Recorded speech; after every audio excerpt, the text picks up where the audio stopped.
Dear students, good evening. Welcome to Law Excellence IAS. Let us do the editorial analysis for today, that is 2nd November 2022. The first article, the weakest link in the air pollution fight. You know that we have state pollution control boards to fight the air pollution. How these have come into existence? There was a law which is called Water Act. The Water Act, Prevention and Control of Pollution Act 1974. And later, Air Act has come into existence. These two laws have provided the statutory status to state pollution control boards. Previously, there was a question in prelims. The state pollution control boards, constitutional bodies, statutory bodies, a statement-based question was given. So later, when this national clean air program was launched, the state pollution control boards were given the responsibility to handle that. But today, the pollution control is not effective. What are the major reasons? What are the institutional weaknesses of the pollution control boards when we observe? First is conflict of interest. Members who are being appointed to these boards, these are from industry. These people whom supposed to be regulated by the board are deciding the functions of the board. So there is a clear conflict of interest. The second thing is, any institution to develop and to establish long, stable, full-time tenure is required for members. If you take chairman and member secretary who are very critical, in certain states their tenure was less than 18 days, Chhattisgarh. And third is understaffing. The sufficient numbers do not exist. 40% of the allocated posts in most of the state pollution control boards are vacant.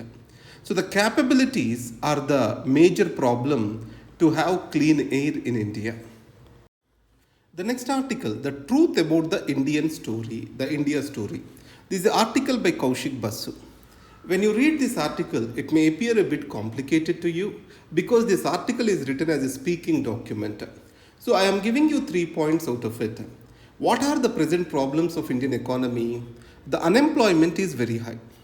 And this unemployment rate among the youth is so high that we are being placed along with conflict-prone areas like Syria, Egypt, Iran. Second is, India's growth is occurring at the top end and it is not trickling down. Obviously, certain people are becoming super rich and certain people are remaining poor. The rise in inequalities is the major challenge. And third thing is, India's biggest advantage and which was the major boost for the growth was high investment rate. And this investment rate is falling. If you take in 2007-2008, the investment rate is 39.1%. Today, 2019-20, it has come down to 32.2%. What are the reasons why they are coming down? Why the investment rate is coming down? One is the consumption culture has increased. Second, people's trust in economy is decreasing. And the society and societal harmony is critical for the rise in investment rate. India has to correct its systems and basics. That's what this article talks about. Next, the second coming. This is about Lula da Silva. You know that Brazil got a new president, Lula da Silva. In his first term, he was very successful. He was able to lift 25 million of Brazilians out of poverty. And that is a remarkable success. What made it possible? One is the commodity prices are very high. The minerals, etc., they are very high. And these are majorly exported to China. And the wealth which was created through it is being used for various welfare programs. If you remember, Bolsa Familia cash transfer scheme was launched by Mr. Lula da Silva. In this case, the way he took is, rather than disturbing the existing order radically, he has brought in an incrementalization or incremental redistribution. Incremental means slow progressive steps towards redistributing the wealth from rich to the poor. Today, after him, Bolsonaro has come into power. You can see the Bolsonaro in news for destruction of the Amazon forest, for growing of oil palm, and second, mishandling of COVID-19. He is extremely rightist conservative. So Mr. Bolsonaro is said to be the brother of Mr. Trump. During this time, the poverty has reached highest in Brazil now. So the poverty is a major challenge. The society is very much divided. So if you see the vote gap between these two people, it's hardly 1%. In these circumstances, co-option of different social classes is also very difficult. And second, the situation which was existing to create good welfare programs no longer exist. The reason is the welfare programs which were created are on the growth story of China. There is a slowdown in China and the exports of Brazil are already decreased. And Brazil bond papers are being negatively rated today. So the economic situation is very worse. Poverty and hunger is high. Let us see how Lula da Silva handles this situation. Next article, reporting rape. So rape victims suffer from different dimensions. The first one is the police are reluctant to take the report. And the second, women themselves are not ready to go and complain to the police for the stigma associated with it. And after that, healthcare professionals, they do a test which is called a two-finger vaginal test. In this two-finger test, the woman, if she is sexually active, then the rape is been wrongly judged. So this was very a thing to be condemned towards the dignity and privacy of the woman for the following reasons. Today, the consent is the issue which has to be verified in the rape. A woman's character and then sexual activity do not bring any relevance towards the crime of rape, do not matter in the crime of rape. In spite of this, the age-old practice of this two-finger test continuation is being condemned by the Supreme Court. It is also been seen as criminal misconduct today. The Supreme Court has took it very seriously. So what is the thing we need to understand is the entire criminal justice system, police, courts, and healthcare systems need to be sensitive to the victims of rape.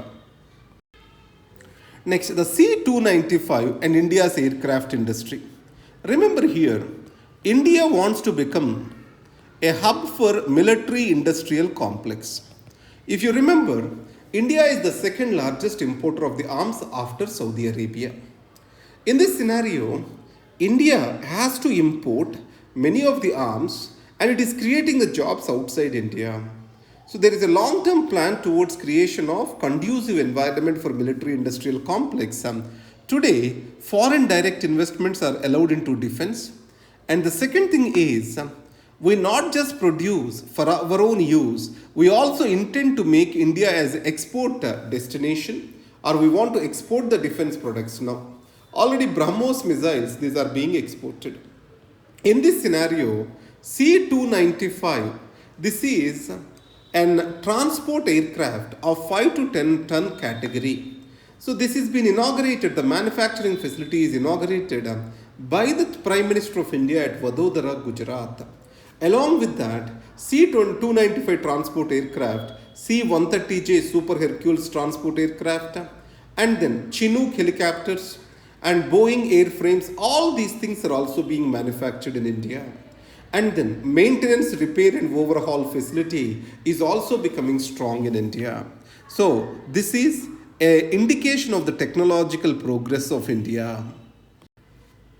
Modi calls for a roadmap. So in this context, Mangarh Dham we need to understand. So you need to do a bit research because it becomes important for prelims. So this is a tribal village or tribal hamlet in Rajasthan. So this is located in Banswara district of Rajasthan. Here 1500 built tribals were fired by the British on November 17th, 1913. So who was the leader of these tribals? Govind Guru. Why these are being fired on? These people are agitating against the indented labor or bonded labor, and also higher taxes is imposed by the local ruler.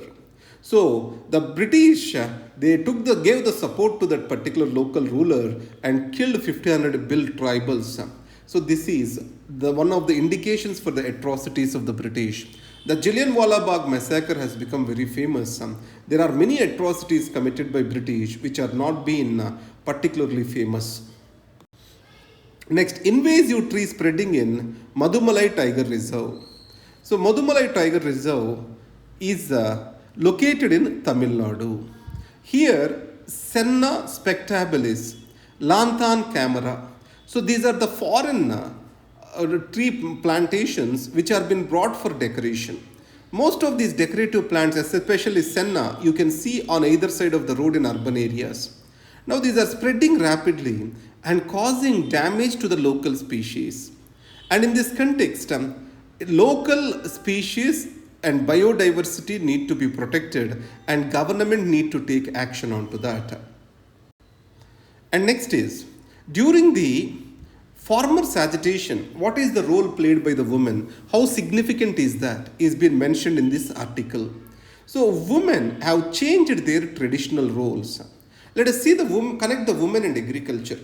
Women are playing an important role with agriculture, but they don't have asset ownership. Asset ownership means land ownership. And their work is also not being recognized. So their work is not unpaid or paid in the form of exchange. In this scenario, the women involvement has changed the color and tone of this particular movement. How it has changed? So first, the role change. Women have started using the tractors. They came onto the tractors, driving the tractors. That clearly explains that certain gender roles cannot be fixed. Second, the protest being gender inclusive, it has attracted the attention of the nation. And they also used the local festives towards motivating all the people who are participating in the agitation. In that way, innovative ways, creative ways of agitation were developed by the women. So women, these can be the frontline force towards agitation and towards movements is clearly proven in this. And finally, at SCO meet, Jaishankar targets Belt and Road Initiative. You know this BRI is going through Pak-occupied Kashmir and Gilgit-Baltistan region. So that's where Mr. Jaishankar has clearly stated that connectivity projects must be sensitive to the sovereignty issues. And then counter to this, India is also developing Chabahar port and participating in international north-south transport corridor to connect the Central Asia. So India also has pitched for trade through Chabahar port and international north-south corridor. If you carefully observe, India is the only country, member country of SCO, which did not support Belt and Road Initiative till date. So these are the articles for today. Thank you very much and all the best.